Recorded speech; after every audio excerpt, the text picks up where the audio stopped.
বন্ধুরা, তোমরা কেমন আছো? দেখো, আজকে একটা নতুন ধরনের একটা চিকেন রান্না করব।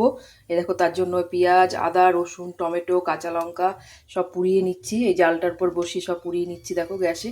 তারপরে এটাকে বেটে আজকে চিকেনটা রান্না করব।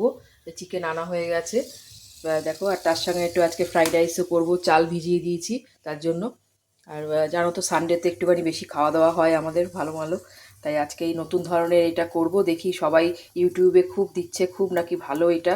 খুব একটা স্মোকি ফ্লেভার আসছে, এত সুন্দর না, খুব তো ভালো লাগছে। মানে তোমরা তো পাচ্ছ না, আমি পাচ্ছি। এত সুন্দর একটা স্মোকি ফ্লেভার আসছে।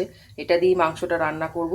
আগে সব এগুলো পুড়িয়ে নিই, পুড়িয়ে সমস্ত ঠান্ডা করে বেটে তারপরে মাংসটা রান্না করব আজকে।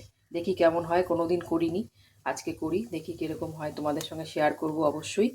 তো ততক্ষণ তোমরা ভালো থেকো, সুস্থ থেকো। তোমরাও আজকে সানডে ভালো ভালো রান্না করে খাও। আর কি খেলে আমাকে জানিও কমেন্ট করে। আজকের মতো tata, bye bye, good afternoon সবাইকে। Happy Sunday.